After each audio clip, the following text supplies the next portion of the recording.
How worried are you about Platform X being controlled by Elon Musk and his relationship with Donald Trump? We've been through times of political polarization before, but this is very different with algorithms pushing messages, with AI pushing messages, and with the amount of disinformation and misinformation that is now in the public square. This is the most up we've ever seen it. One of the big criticisms that has been given to the Democrats is their refusal to play dirty. When both sides get dirty enough, you've lost whatever system it is you're trying to defend. I don't believe that we should play dirty, but I do believe that we should be ruthless. One of the most stunning things about this election, troubling ones for me, is the numbers of young people that flaked away from our party. Because if you want to know where a nation's headed, talk to our young people under 25.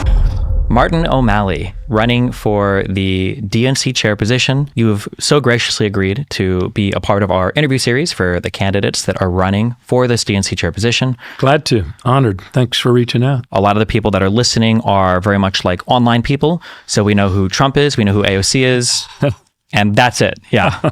I was born in a small log cabin outside in the suburbs of Maryland. Moved to Baltimore for law school, stayed, was in the state's attorney's office for a couple years. But even before those days, I threw myself headlong when I was in college at Catholic University into the campaign of a little-known United States Senator named Gary Hart, who that year would be the candidate that emerged out of the pack and challenged Walter Mondale all the way to the nomination.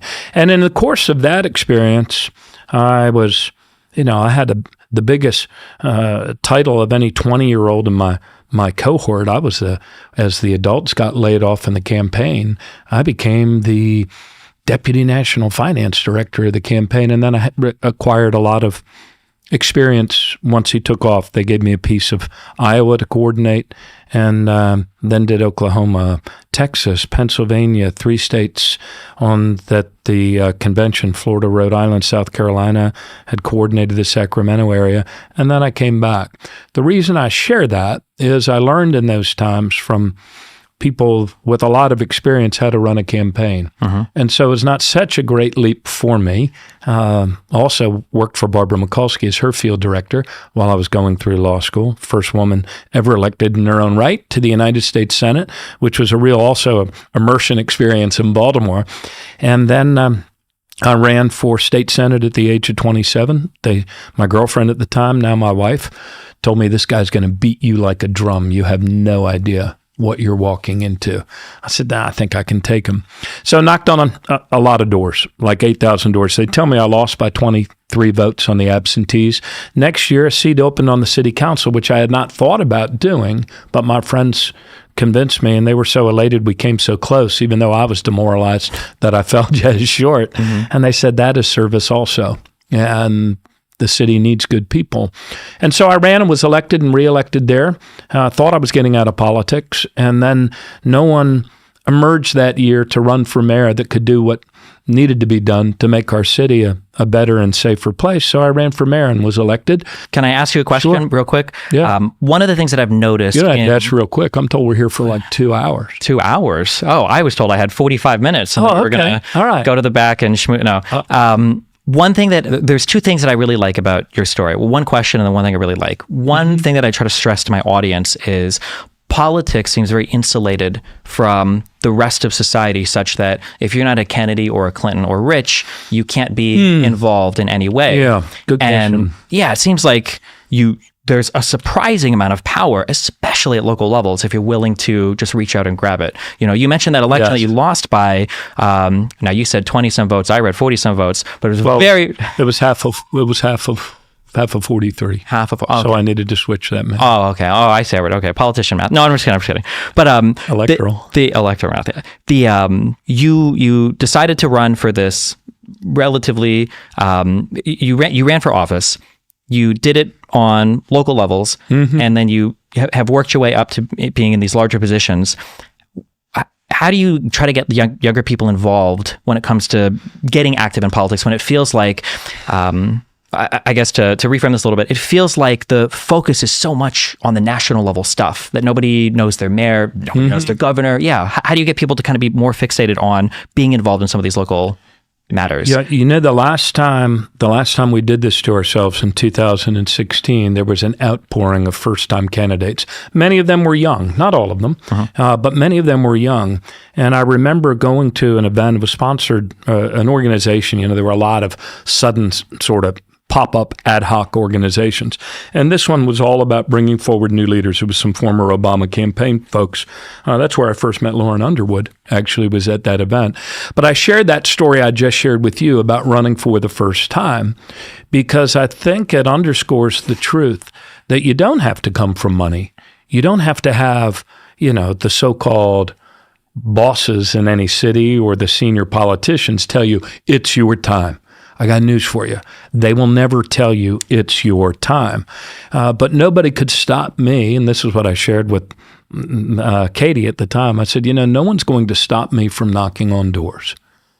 And if I'm willing to go out there, if I'm willing to raise some money from my friends, kind of monetize the Christmas card list and the high school yearbook and raise the money, no one can stop me from knocking on doors and delivering my message and meeting people. And that is still true today.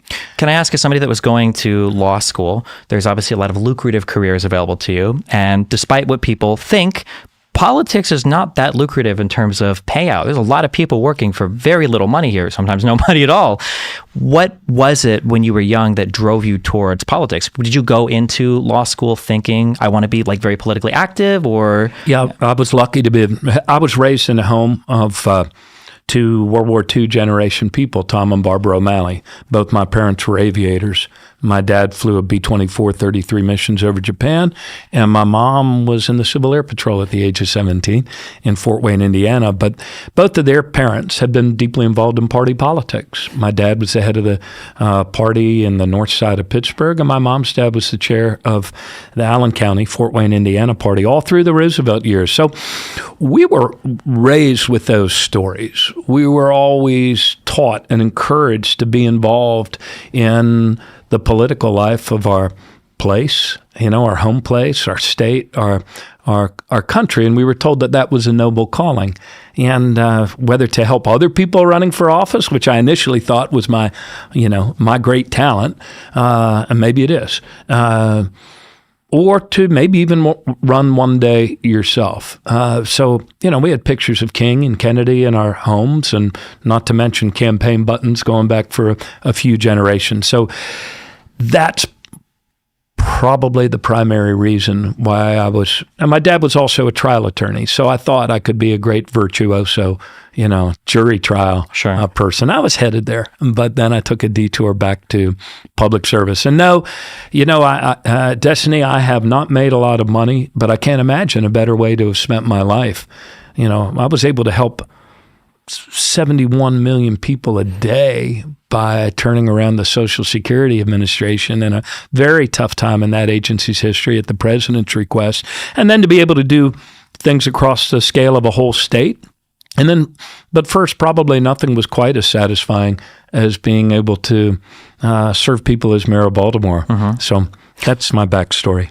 Can I ask, I'm curious, it seems like you were really successful in jumping from smaller offices to larger offices, and you were able to take some of the ideas or programs, I think city stat to state stat, right? You were able to take those from New York. Yeah. Mm-hmm. You were able to take these smaller programs and continue to up them to the next level. And it seems like sometimes people have trouble jumping into the larger pond.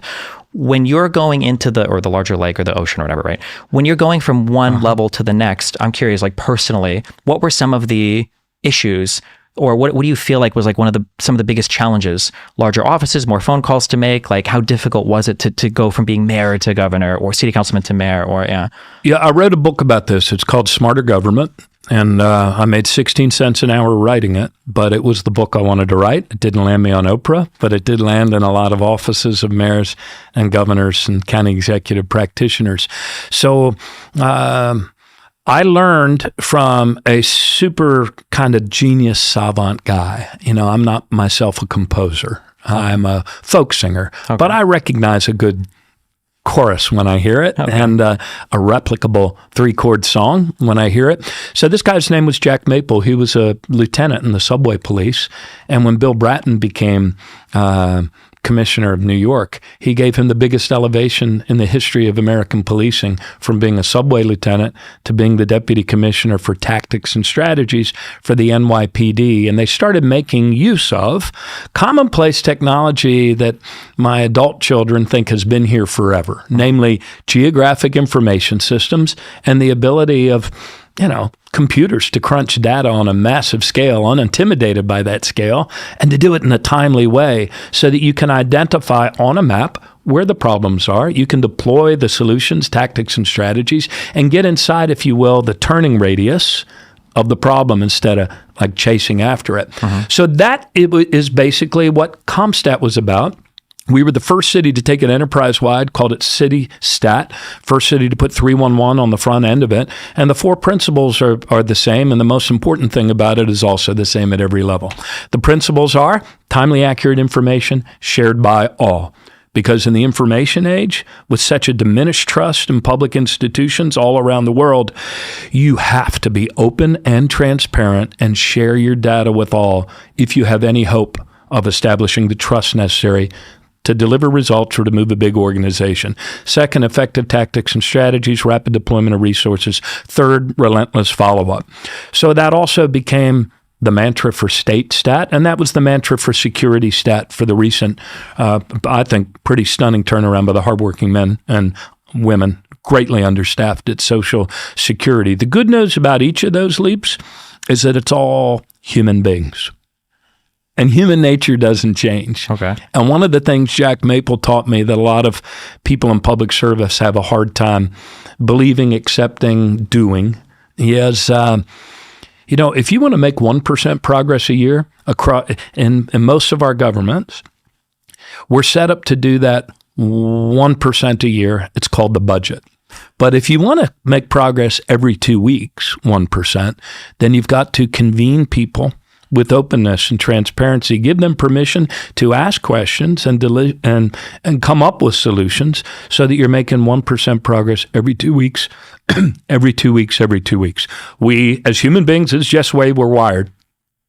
We imagine our work future in 2-week view sheds, and we remember our work commitments in 2-week hindsights.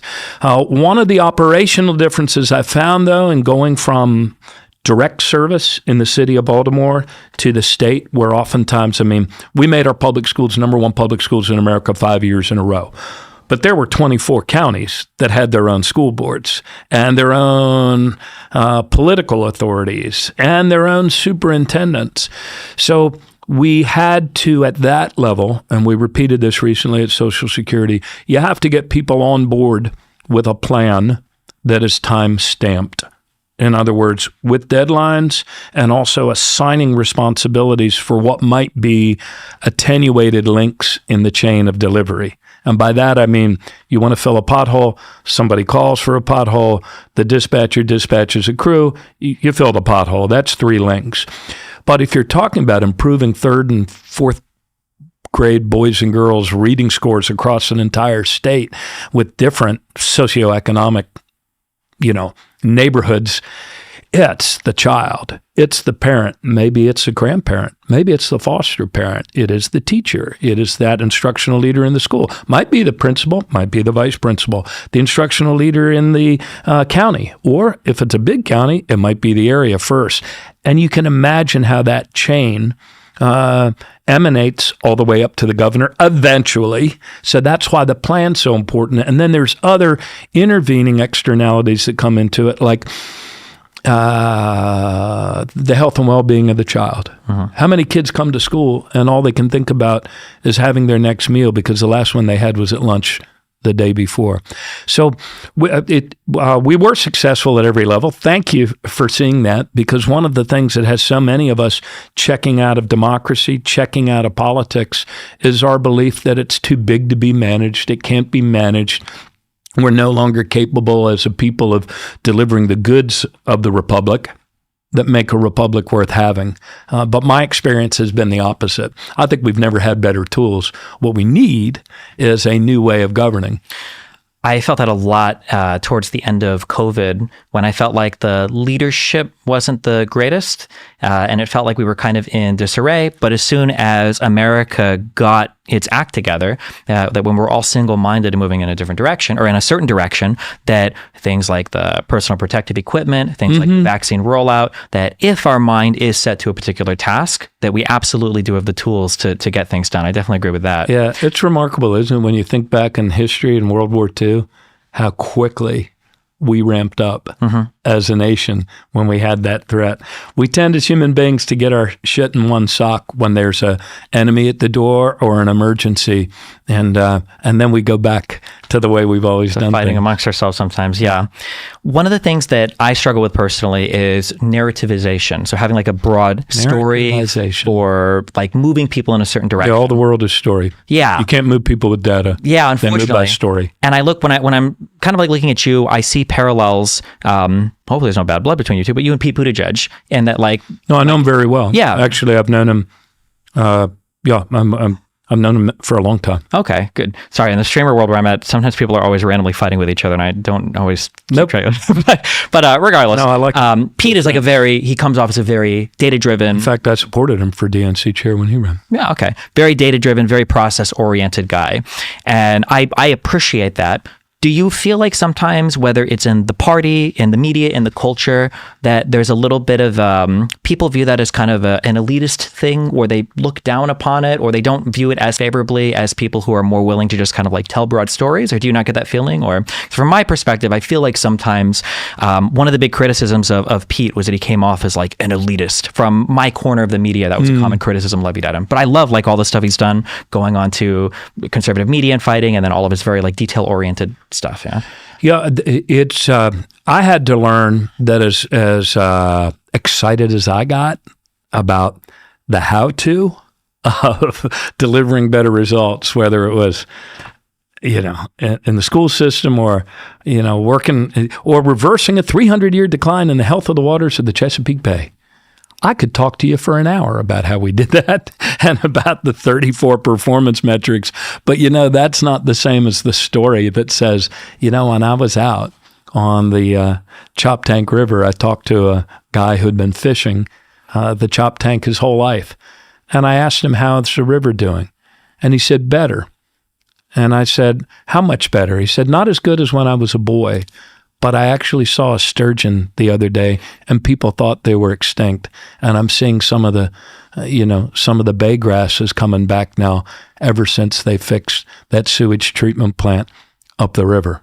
That's a story, So, and what we need to do a better job of, I think, as a party, is boiling down our stories into the structure of and, but, and so, Little Red Riding Hood went through the woods, and she was hoping to get to her grandmother's, but there was a wolf blocking her path.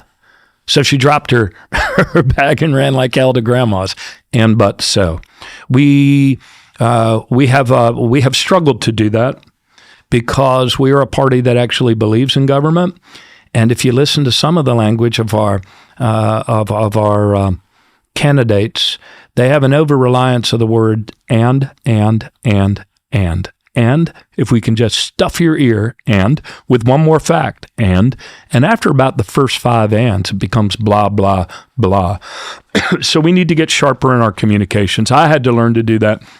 Every time I ran for office and was reelected, people care about stories. They care about their neighborhood. They care about people like them and people that they know. They don't care so much about the performance metrics or the feedback loops or GIS. People that need to get it done do, but not so much the people who are in charge, which are the citizens. So we need, just as you'd have to explain to your boss in ways that your boss appreciates how you're doing what you're doing with a limited time that any boss has to focus on it, the people are in charge, the citizens of the republic, and we need to do a better job of giving them executive briefings, not, numbing their brain with data after data after data. It's interesting you say that because one of the biggest struggles, I think, in coming into this election season and then seeing Donald Trump win is before we had this fixation on, or at least people talk a lot about, you yourself talk about like tabletop issues, right? Kitchen table issues. And actually, I wasn't allowed to talk about it during the campaign. I was hatched, but oh, sure. Afterwards. But I feel like one thing that seems to be happening, you bring up communication, is sometimes it's not so much these issues, it's can people have visibility on what has been done about the issues. And it's weird to me that it seems so difficult for the Democratic Party to take credit for any of the successes, and the Republicans can take credit for things that they haven't even done. Like to see Donald Trump, who came into office trying to destroy the ACA, all of a sudden champion pre-existing conditions, or to see Democrats struggle to, I'm sure you have a lot of criticisms for Hillary in 2016, but she tried Not that. Not so much. I was a surrogate for her in 30 states. Sure. I have a lot of respect for her, but we clearly as a party failed to connect, and failed to connect with the kitchen tables with most Americans. I remember her statement was like, was the America's already great versus make America great again. Maybe her problem was it wasn't the and but so story, because it was just kind of stopping there. It seems like today Democrats have a really hard time communicating successes or wins. I'm curious from your perspective, what are big things that the Democratic Party can do to communicate like some of the good that the Democratic Party stands for and has done and will deliver for the American people? Yeah, that's a question every single member of the DNC that I have spoken to is asking. And by the way, fair attribution, it was my friend Joe Rome. He wrote a book, and one of the chapters in it looked at the Secretary Clinton's language in the debates and compared it to Donald Trump. And what he found was an over-reliance of the conjunction and in her language, and a diabolical balance of and but and so from Donald Trump. So part of the answer to this, how do we reconnect? How do we re-engage with the concerns of the hardest working people in America? And by that, I mean the people who are busting their ass just to keep their nose above water. And that's who felt like we lost sight of them, so they lost their loyalty to us and hit the refresh button, even though they knew that meant electing a really horrible person to the White House again. So that's a stunning defeat. That tells us that for all our well-intended policies, we did not communicate to people sufficiently the story of how we were making things better. When I ran for re-election as governor of Maryland, and one of the things that distinguishes me in this DNC race is I'm the only person that's actually run for office, served in public office, been re-elected. Coming out of the recession, my own media consultants told me, don't try to talk to people about the economy. They're not feeling it. Nobody's doing better than they were before the recession. And we said, well, that's not what we need to convince them of. We need to convince them that after they voted for us, we took actions to make it better, to tackle the problem, that we're coming out of the recession faster than other states. And we failed to do that when we had the power of the White House. Other historians will unpack what the many reasons for that might have been, but we failed to make those connections back. We did a better job of that. Remember the shovel-ready days of the early Obama administration when we wanted projects all over the United States that were shovel-ready so they could be good to go. And people said, oh, well, they're small projects. Well, they might have been small projects, but they told a story.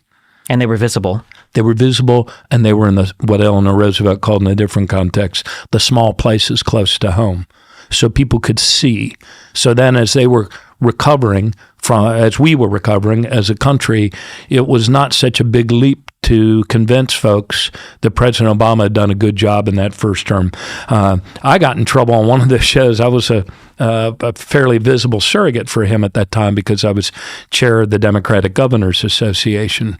And I was asked by a reporter on a talking head show, are we better off than we were 4 years ago? The classic famous Ronald Reagan slang line that he used on Jimmy Carter, now blessed memory. And I said, no. And they clipped it at no. But the rest of my sentence was, but we're doing better than we otherwise would be had it not been for these actions that President Obama had taken. It's tricky. It's not easy to punch that in 20 seconds. And maybe some of the longer format, media that we now have as we recovered from COVID will allow a greater degree of discussion and the new public squares about how our government actually works and the choices we make and the impact it has on the future we share. One of the big complaints I've had from a data perspective is there's a lot of statistical things that are not immediately intuitive. And the problem that you just described there is a big one, that if a thing goes up, it's good. And if it goes down, it's bad. But people don't think that like, well, it went up, but it could have went up a lot more, or it went down, but it could have went down a lot more. People tend to associate like a plus or negative as just being good or bad. And it's hard to compare the otherwise alternative. Yeah. And if Superman saves Metropolis from the meteor, most people in Metropolis don't know. Sure. Because they never felt the impact. Yeah, context is always a challenge. Mm-hmm. You have to be open and transparent about the data, but you had better tell the story underneath that data, that chart, that graph, whatever it is, that gives people the context to understand. It gives them the context. Yeah. Period. What do you envision as being the character of the Democratic Party? Because I feel like we're a little bit lost right now. When I think of the Republicans, I think of MAGA, and that implies a whole cultural thing behind it. It's like a whole movement. And then when I think of the Democratic Party, for a while there was like AOC and the Justice Dems, and then you had Obama obviously before that. But like over the past 8 years, I feel like the party itself has been a little bit. Are we in debate mode now? No. I'm just leaning forward. No, you're good. Yeah, I feel like what do you envision as like if you could kind of set from the DNC chair down, or if you could kind of direct or dictate, not like in an orderly like I'm telling you to do this, but like what should the character of the Democratic Party look like? Do you think going forward? Yeah, the Democratic Party right now, from the phone calls I've been making to a lot of members of the DNC, there's some pretty common themes that come through, regardless of what part of the nation, I'm speaking to a person from. Almost everybody agrees that the hardest working people in their states felt like we didn't care about them and that we weren't speaking to their concerns, that they're very anxious, fearful about what tomorrow will bring for them and their families. And Donald Trump is, give the devil his due. He is a master practitioner, has a twisted talent for the politics of fear. The other thing that a lot of people in the DNC say is that nobody seemed to listen to them throughout the campaign. And what happens in the center of that circle, we should not be surprised then if the effect of it further out, when it's reaching people at their own kitchen tables, is that we're not listening to them. So the character of the Democratic Party as a collaborative servant leader, a proven turnaround leader, the first thing we need to do is bring people together to listen to one another, to learn what we have to learn from this colossal second failure, and to make the changes, tactical, strategic, that we must in order to meet people where they're at, including in communities online. One senior Democrat said to me, "Hey, I'm all for ground game. We had great ground game. We were knocking on millions of doors with tens of thousands of volunteers for the last 3 weeks. But while we were knocking on doors with stone tablets, the other guys have been inside those doors for a year, communicating on this channel, that channel, and they weren't cable channels where people actually get their news or, log on for whatever the lifestyle thing is, whether it's weightlifting or cooking or whatever the hell it is. So we need to. That's a technical challenge for us. But it has big strategic implications. So we need to make the changes we must to win. And one of those changes is we need to up our game when it comes to digital communications. Create, if you will, to serve the entire ecosystem of people that run for state, local, national office, a center of excellence at the DNC for digital communications. So that people when they're running for office, don't have to do so much guesswork as to how to reach the right segments of a community. And each segment's important. It's part of the whole. Nature achieves stability through diversity. Ideologues believe the opposite. So we should embrace that diversity of our party, of our electorate, and we have to meet people where they're at. And for however badly we missed the mark when it came to coordinating, or rather communicating back to the homes of hardworking Americans what we were doing when we had the power in the White House, we now need to be very good about communicating back to people who Donald Trump is actually for and who his decisions hurt, because it will be a lot of working people, a lot of our humblest people who depend entirely on Social Security or who had in the past had to always choose between their prescription drugs and their food. We need to draw that line right back, and we need to do it over a much broader variety of channels than one cable news network or two. Yeah. I will say from the little bit that we worked with campaigns to do, I mobilized my community to do a lot of door knocking and canvassing, that it was surprising to me. Thank you for that. Yeah. Thank you for this interview.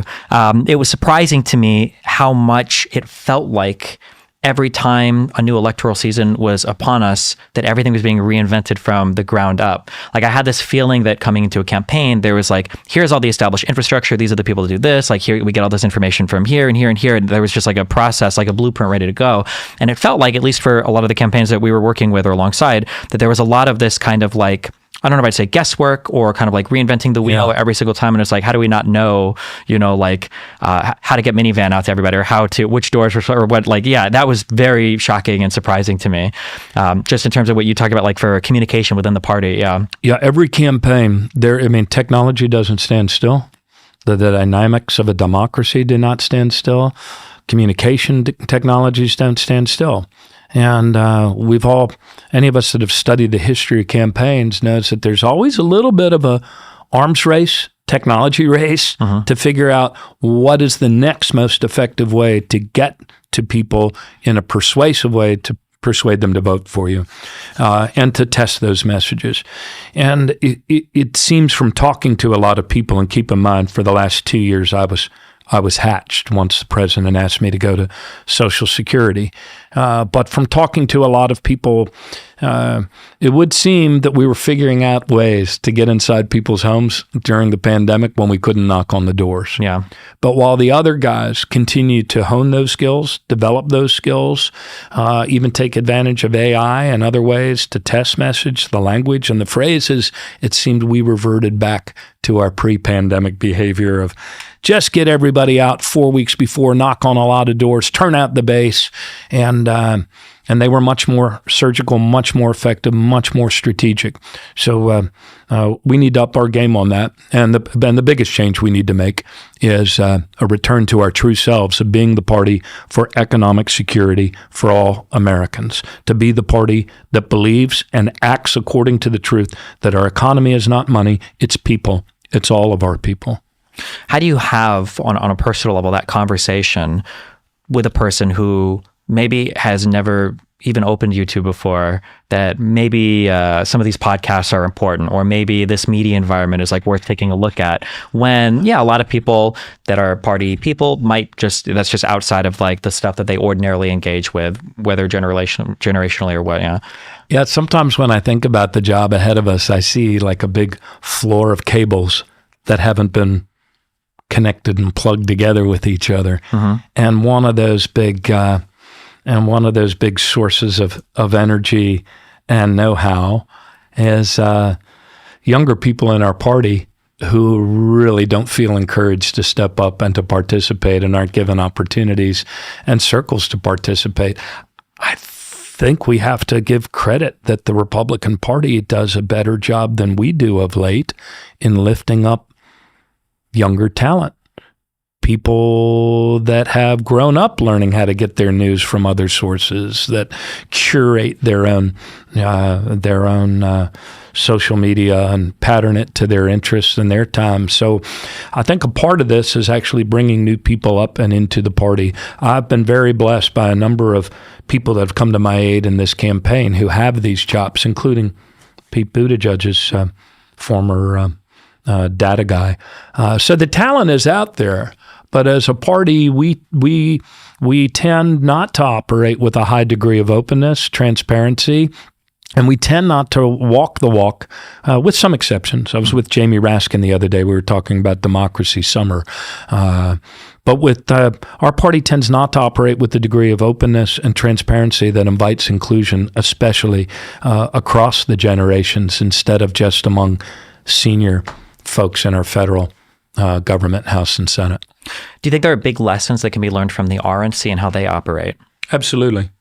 What do you think if there are a couple of things that you could lift the template and apply them to the DNC and then to the Democratic Party? What do you think those would be? Well, we talked about one of them, which is that they're far more effective than we are at communicating online as a party, as a party than their candidate. There are some exceptions to that. Some of our candidates, I mean, you saw how Hakeem Jeffries, how close he drew his House members and the number of seats that we flipped there. And they were talking about the economic concerns. That's the through line for the candidates that won, including the 4 U.S. Senate candidates in states where Trump carried the day, and yet our Democratic senators also won. And I do believe that a big part of that is they were more effective from the macro messaging side of speaking to economic concerns, always prescription drugs, Social Security, high cost of living, affordable housing. And they were also better at communicating online. So this should not be some mystery under a dark tarp. There is a science to marketing analysis.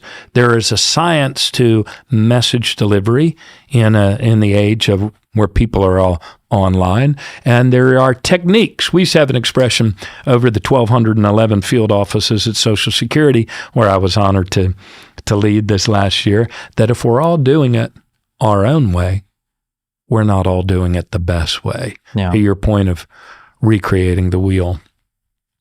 When you think about the media landscape that exists now, how worried are you about things like the platform X being controlled by Elon Musk and his relationship with the president-elect Donald Trump? Yeah, deeply concerned. Are these things that people ask me this question a lot, like what should happen or what should you do? And it's hard to think of a law. It's hard to think of a culture thing that would change it.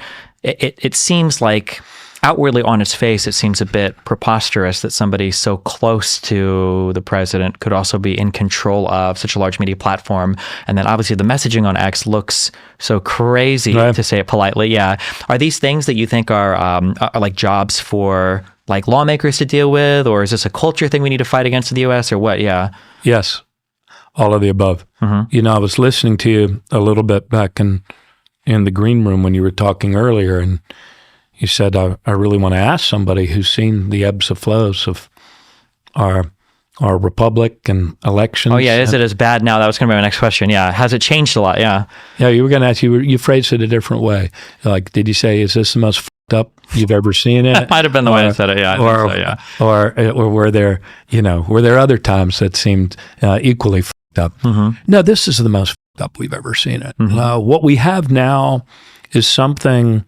What we're going to experience for the next 2 years is something less than a republic, sadly. In other words, doctrines that used to maintain order in the and some rules in the public square, like the fairness doctrine, equal time in elections, all of that went out the window a long time ago, and real life terms, 20 years ago. And now what's ushered in is, something less than a republic. Is it an oligarchy? Is it, it is not, it's not a country where rule of law is terribly respected. You mean the country that elected the 34 felon convict? Yeah. Right. Great, yeah. Yeah, it's republics. Healthy republics do not, maybe I should use the adjective healthy. The healthy republics do not re-elect somebody that gathered a violent mob to disrupt an election. That's not how a republic operates. The Washington Post was prevented by one of the wealthiest people in America from even issuing an editorial. And that's the nation's newspaper. That's not how a republic operates. So we're in a very different space than we've ever been in as a nation. Precedents, what's the precedence for this? perhaps the Civil War, but there were geographic and other dynamics there. I mean, these are differences of opinion that are even within our own families. And yes, we've been through times of political polarization before, but this is very different with algorithms pushing messages, with AI pushing messages, and with the amount of disinformation and misinformation that is now in the public square. And promoted oftentimes in big broadcast by Fox. And there is nothing on the Democratic side that's the equivalent of Fox. And you saw, how MSNBC's ratings tanked immediately after the election. So this is, to answer your other question, we've never seen anything like this. Now, we can't change yesterday, though. We can only change tomorrow. Yeah. And that's why I'm running to be chair of the DNC, the greatest pro-democracy platform still left in the United States of America. And together we're going to have to figure this out in order to have a republic on the other side of these 2 years. If I could ask, and I don't know, this maybe is a little bit more on the federal side and not necessarily a DNC chair thing, but why do you think it is that Republicans seem to be able to infinitely escape accountability for every single thing they do? Why is it that so one of the things that Donald Trump is so critical today is of our relationship with Mexico and the trade that goes on there and needing to tariff whatever. If that was Kamala Harris's renegotiated NAFTA, right? If that would have been her U.S.-Mexico-Canada free trade agreement, he would be talking about it endlessly. But nobody talks about the fact that Donald Trump is expressing all of this discontent with a trade agreement that he negotiated, or whether it's all of the scandals, whether it's the ethics investigation for Gates, whether it's the there's a million examples, everything related to J6. So there's a million things. How is it that it seemed the fact that they couldn't in the House hold on to their speaker position when they had a majority in the House, I think for the first time in all U.S. history. How is it that, and I'm not saying that we should emulate this, how do we also not take accountability for anything, but how do you force accountability onto them when there is failures in governance, when there are outright lies being told by the administration, when they are dismantling or undermining parts of, essential parts of our country? What do? We, the media, we, the party, you as the DNC chairhead. Yeah, how do you fight against that? Yeah, we have to become a lot better at rapid response and immediate communications. We tend, because we're Democrats, we value consensus, we value differences of opinions, and that means that we oftentimes miss a news cycle, and we sometimes allow, a difference between a camel and a horse is.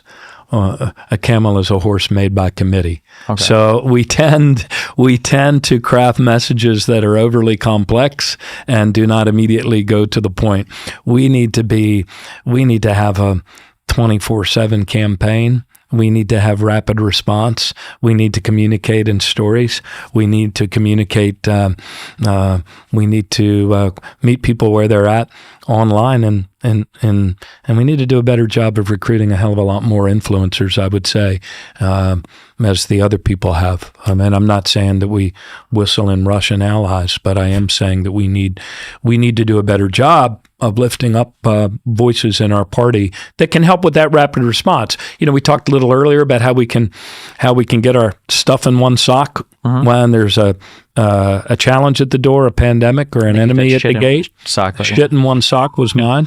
That's a Maryland term, and so maybe that's a moment right now. Maybe I do believe that our party has the ability to be a lot more focused in our message and to communicate back to the reality of hardest working Americans the bad things that Donald Trump's going to be doing, whether it's tariffs that drive up the price of things, or whether it's a wink and a nod to drug manufacturers to start raising prices again. We need to hit them. We need to hit them hard. We need to hit them immediately whenever it undermines the economic security of the American people. Okay, I'll have a DNC question. I'm so curious on the governance part. One of the big criticisms talking about government. Sure, yeah. One of the big criticisms that has been given to the Democrats is their refusal to play dirty. And personally, I think that when both sides get dirty enough, you've lost whatever system it is you're trying to defend.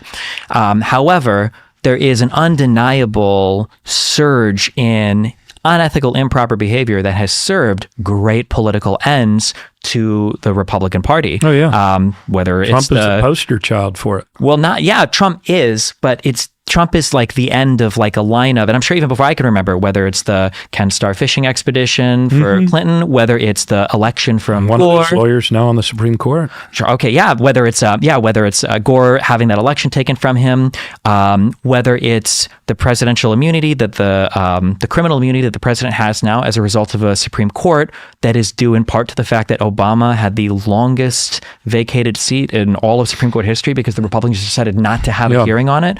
What do you think is the appropriate response? Say theoretically, Democratic majority, Sotomayor retires or is gone or whatever, right? Do the Democrats say, no, actually, we're not going to have a hearing for a Supreme Court justice. We are going to get you back on this? Because I feel like there's been this unending cycle of the Republicans doing something that I would say is abhorrent, to be nice, and then the Democrats saying like, okay, well, we need to come together and be a democracy again. And every time the Republicans are in the back foot, they're like, we agree, that's good. And then when they have the advantage again, they're like, okay, now we're going to do whatever we can to investigate, prosecute, do whatever to you. What is the breaking of that cycle? Do the Democrats need to play a little bit more like Republican hardball, or is this like a communication message to the American people? How do you view that? I don't believe that we need to play dirty. I don't believe that we should play dirty, but I do believe that we should be ruthless in doing the things that we must do to win the next elections, which means punching back quickly, punching back hard, and giving no quarter when the Republicans who now control every branch of our government do things that harm Americans, that undermine the principles of our republic and the belief that I do believe all Americans still share in the dignity of every person and the common good that we share. So I do believe that we have in the past sometimes been too patient with obstruction. And Jefferson himself said, and I guess you would call me an institutionalist. Yes, I believe in the Republic. I believe in the institutions of the Republic, but there are some things that no longer serve us, and we should revisit those things. You've heard this debate about, the filibuster, and, serves us when we're in the minority, doesn't serve us so well when we're in the majority, or whether we should grant statehood to the District of Columbia or Puerto Rico. There's every generation has to retool and reform its institutions in order to serve the dynamic needs of a changing democracy. But back to the original call of your question, I don't believe we should play dirty. I do believe we should be ruthless. And if the law allows us, for example, to coordinate to a much higher degree than we currently do, just by merit of tradition or practice between different committees, federal and the like, we should do that. And if we have opportunities to actually bring in more influencers that can help us deliver the message, I don't think we should throw up our hands and say, when we know the other guys are doing that, that we're not doing it on our side, because we just don't do that, because that offends our notion of what a free press should be. Free press my ass. They didn't let the Washington Post issue an editorial. They control the algorithms for X. So we need to be ruthless. This is not a time for the faint of heart. And in this election for DNC chair, most of the people that have a vote, the 440, realize this is not a time for a caretaker chair. This is time for a change maker. This is time to do a checkup from the neck up about the tactics and strategies that we've failed to use in order to deliver our message so that people know we're fighting for their concerns. Do you think that the party is ready, not necessarily the voters, but that the party is ready to get behind a DNC chair leader and move in an aggressive direction? Or do you think there would still be a lot of second guessing, or is there a lot of the party that's like, well, we want to try things the old way again, or we want to stick with this? Like, how do you view the movement or the energy inside the party right now for a new direction? Yeah, I think the party is moving. I think the party's after everybody got over their initial, grief, anger, denial of those first couple of weeks. They're not all over it. I do believe that the party is rapidly moving in a position of saying, while this is an unprecedented time, there have been times when we've looked outside of the established, I've known him forever type of people in the party, and instead brought in somebody to effectuate change. The last time we did this was probably Howard Dean and the 50-state strategy, which we now call the 57-state and territory strategy. And in my read of history and talking to other people who have been in the DNC for a while, when these moments arrive, the DNC rarely goes with the traditional, I've known him since fifth grade sort of choice. We look for a person of some proven abilities and stature and that can effectuate change. And that's what we need to do. I don't think there's many people, I don't know. There are some people in the party who would say it wasn't so bad. I only lost my state by a point. But it was a stunning defeat for our nation. And we're the National Democratic Party. And so I believe that DNC members are moving pretty quickly in their there's a lot of people, the phrase du jour, or phrase of the month, has been, well, I want to hold my powder dry until I see who the candidates are. Sure. And so people are shopping, people are evaluating, but the word I hear is, and all the time in these questions, when I get people on the phone, usually the first question to me is, what are the changes you'd make? Yeah. That's not the mood of an electorate that thinks things are honky-dory and we need to vote for somebody we've known for 10 years or whatever it is. Makes sense, yeah. On that, we only lost by 1 point. It was funny because prior to the election, one of the things that I was thinking and I would say is that, like, obviously it would be good if we won, however many swing states to win, or if we win all the swing states, that's fine. But I would always say, truly, the position is, in my mind, given the factual record of both of these people, anything less than like a Reagan tier sweep, in my opinion, is incredibly disappointing. Like, even if we win the election with all 7 swing states, something has been fundamentally broken that it would even be in the same ballpark given the record of I'm trying to be very fair. I'm sorry, I don't need to be because you're a Democrat. I don't have to worry about this. Yeah, the absolutely insane record and everything that's happened under this administration, right, and just all of the craziness. Yeah, so pathetic. Yeah. Yeah, where do we go with that? My oldest daughter said to me, Dad, people can blame the Democratic Party all they like, but this is also a democracy problem. I'm not sure our electorate in modern times has ever been so effectively misinformed. Yeah. And I think nobody wants to talk about it, but I think the foreign actors have a decent influence, a large influence, maybe Absolutely. One might say. I think that the disinformation, and one of the frustrating things for me as an internet debater guy who's arguing with people, is every single time somebody opens up with how important free speech is, it is always a person who is just using it to lie. It's very frustrating and it's very sad and upsetting that a lot of these arguments are being used for people that are just intentionally propagating, and it'll be like the same 3 or 4 just fake talking points, the 40,000, and you can even ask people, somebody will say 40,000 murderers are in the United States illegally, and you ask, well, how do you know they're murderers if they came across the border and nobody tracked them? And they're just like, it's just all these ridiculous lies that Trump repeats over and over again, and there's no checking on any of it, and the fact checkers are all biased and liberal, they say, and the center left media won't even hold any of these people accountable, and it's very frustrating. It puts an enormous burden on our candidates to be able to respond to that much misinformation, because you almost have to pluck them. You remember the old game shows where they'd lock a person in a booth, turn on the fan, and they'd see how they pluck as many dollars as they can. So when you're a candidate, you have to be very discerning and also very fast to say, that one I've got to respond to. And I've got to carve off some money from my positive message in order to come back at them on that.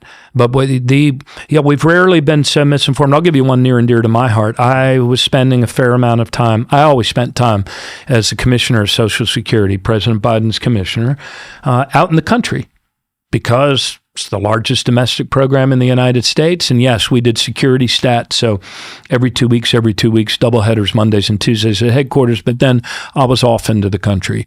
And I was visiting Pennsylvania and visiting a lot of some field offices in the central part of Pennsylvania, and our employees behind the glass would show me the mailers they were receiving in the in the course of the campaign. In fact, some people in the waiting rooms had them with them and showed them to me.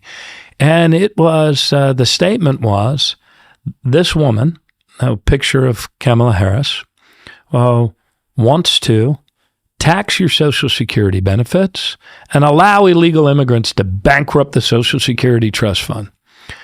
Now, the truth of the matter is, illegal immigrants, so-called, are not able to earn any benefits from Social Security. They never touch the trust fund except to put $22 billion into it that they'll never see a penny of later.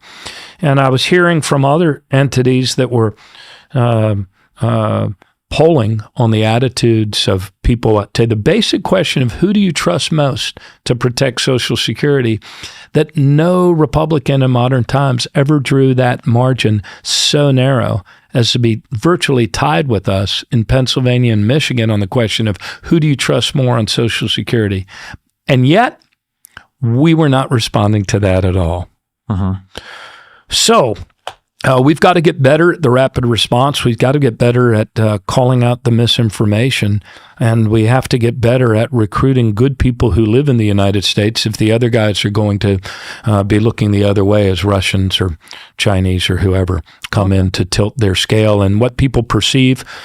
What is the new public square, which is online? And it's really hard to look people in the eyes when they're online. Gotcha. Is 1 o'clock our out? Do you have any idea? I don't know. I don't think I have an out. I think the trains, I never chase after trains, but there's always another one. I'm not sure if we're supposed to wrap soon, but I will ask you this. I don't think we've talked enough about the DNC. Yeah. I was going to say, we're going. We're good. We can always close the curtain. We good? Okay, so my audience is an audience that Democrats have not historically, I guess, over the past decade have kind of had a lot of trouble with. Okay, so younger guys, I'll just say younger guys. You're coming into the DNC. There are a few things that you want to do to get this part of the electorate that it seems like is kind of slipping away, even on the Latino side. What do you have a specific thing that you would gear the Democratic Party towards them that you would say this is why you should be invested in this, or this is why we can represent you better than the RNC can, or better than the Republican Party can, specifically when it comes to young men? Yeah. Let me say, whether you're a young man, young woman, whether you're white, black, brown, gay, straight, we all need to eat. And so our party's ability to give a message of economic hope, especially to a generation that's entering the workforce, many of whom are staring down the barrel of more debt than their parents or grandparents ever had when they started out in life. I believe that a big part of that messaging, of course, has to come from our candidates, but we have to find a way to make the Democratic Party a brand that people want to run on and want to run to, and not one that they want to run from. And a piece of that, I believe, is that message of opportunity and a belief that we can make tomorrow better than today. I mean, it is a stunning indictment of the fear and the hopelessness about the future that with unemployment so low, that white male suicides are so high in our country. I used to ask the question across when I was campaigning in Iowa and New Hampshire, I would say, raise your hand how many of you believe you've enjoyed a better quality of life than your parents or grandparents. Every hand goes up. And in Iowa, mostly white people. In New Hampshire. And then I'd ask the second question, how many of you believe your children and grandchildren will enjoy a better life? Hardly any hands, unless it was a more mixed group, then more, Latino and black people would raise their hands. So a part of this that we suffer from as a party is an ability to create a vision for the future that can bring people together and make them believe that tomorrow can be better. Well, I found out there, you wouldn't know this, but I was a surrogate for Hillary Clinton in 2016 across 30 states, and then continued to annoy my friends by begging for money for a leadership PAC called Win Back Your State. And I traveled mostly to so-called red states. In fact, was there for Michaela Cavanaugh in in Omaha and other places. And I found when I was talking in JJ dinners, initially 90% of my talk, I fell into the same trap of getting distracted by just what a horrible human being and how outrageous the behaviors and language of Donald Trump were and are. And I found by the end of that, when I began my talks with, you and I live in a time of enormous opportunity, the dawn of a third American century, the fast acceleration into a third industrial revolution, and the dawning in the Western mind of a third ethic, the ethic of the earth, that our well-being depends on the well-being of the other living systems of this earth. I said, and the coming together of those three huge opportunities is enormous opportunities to create jobs, create wealth, create greater health and well-being. It's those messages that are going to make our party the party of economic security again. It's that hope in the future and tying the actions we take and the actions we fight against. And there's another big piece. We talk about the cables lying on the floor that need to be reconnected for the Democratic Party. We bemoan the lack of connection we have with people in their hometowns and their home places, and yet we never talk to our mayors or governors or county executives. And those are the men and women that can make our brand cool, that can make it real, that also have the ability to bring younger people into the party and for good purpose and good reason. I mentioned to you that I was talking to Jamie Raskin, congressman from our state. A few years ago, he started a thing called Democracy Summer. That's now gone kind of horizontal across the Democratic caucus, bringing younger people in, doing 8 weeks, a stipend, placing them in a campaign, taking advantage of their desires and their heart. One of the most stunning things about this election, troubling ones for me, is the numbers of young people that flaked away from our party.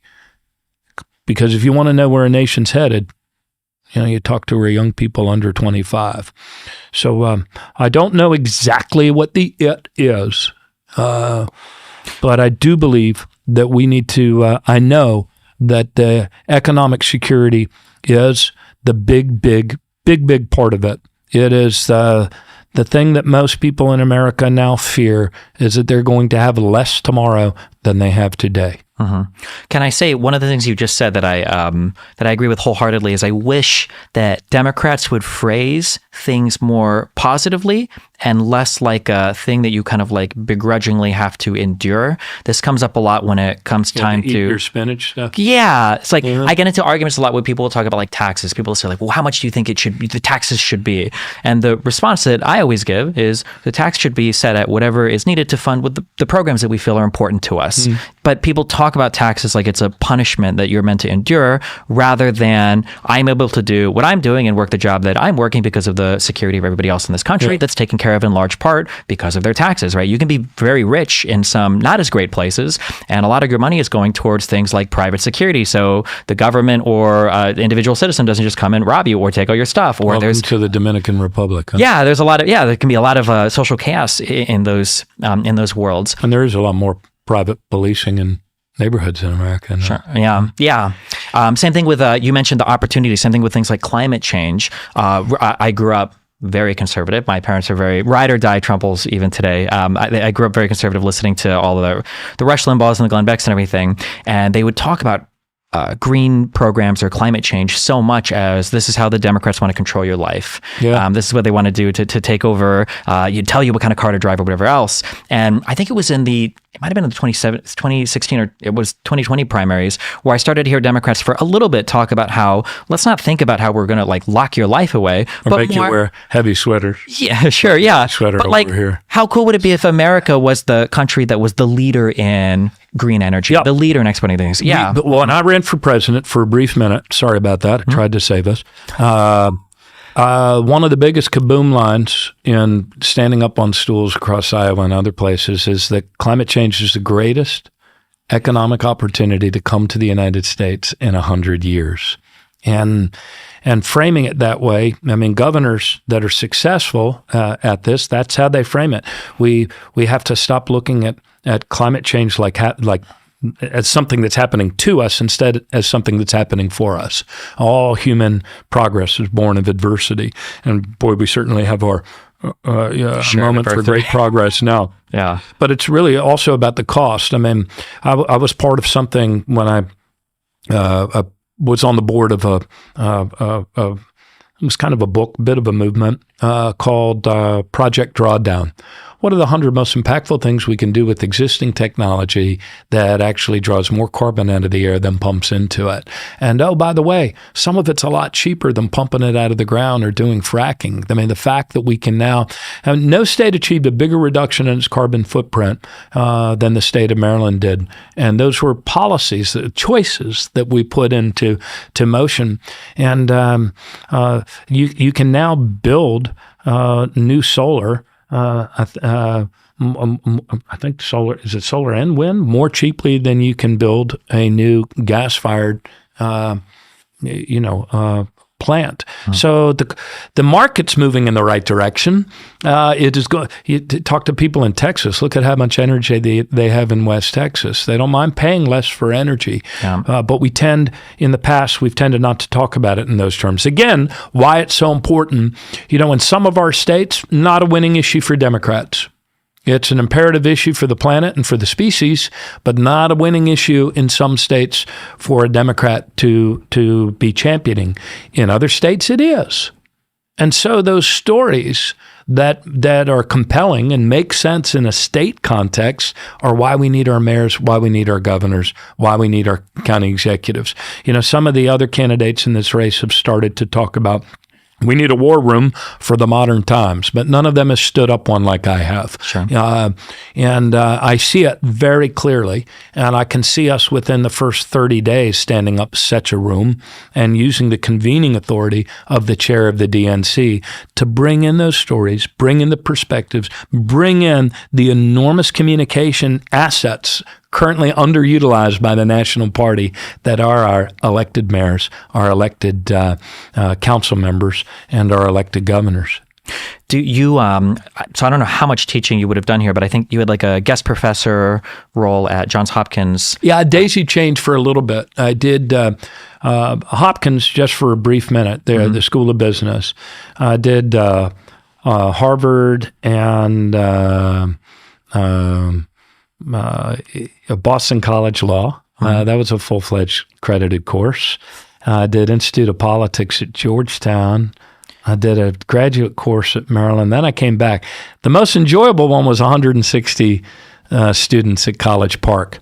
And it was out of that experience that I crystallized the learnings and the stories that are in my book, Smarter Government, How to Govern for Results in the Information Age. Yeah, my question, I guess, and for those, do you feel like there's a fundamental difference in how young people view or are plugged into politics today than they would have been, I guess, like 30 or 40 years ago in earlier generations? Do you feel like there's a significant difference and that you would have to approach it differently as well? Or do you feel like young people are plugged in the same way they always have been? I guess I ask because social media, it feels like it's changed so much in that everybody has like a political opinion about every single topic today, even if you're a younger person. Yeah. Bo Burnham, Inside Out. Did you ever see that? A long time ago, but yes. Yeah. Mm-hmm. He said, is it a good idea?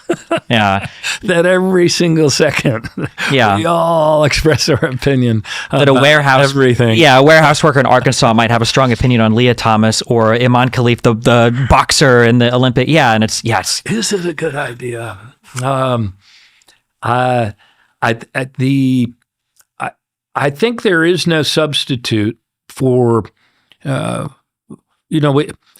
people theorize about how we've come out of the pandemic and whether we found ways to be social that were a lot more virtual than face-to-face.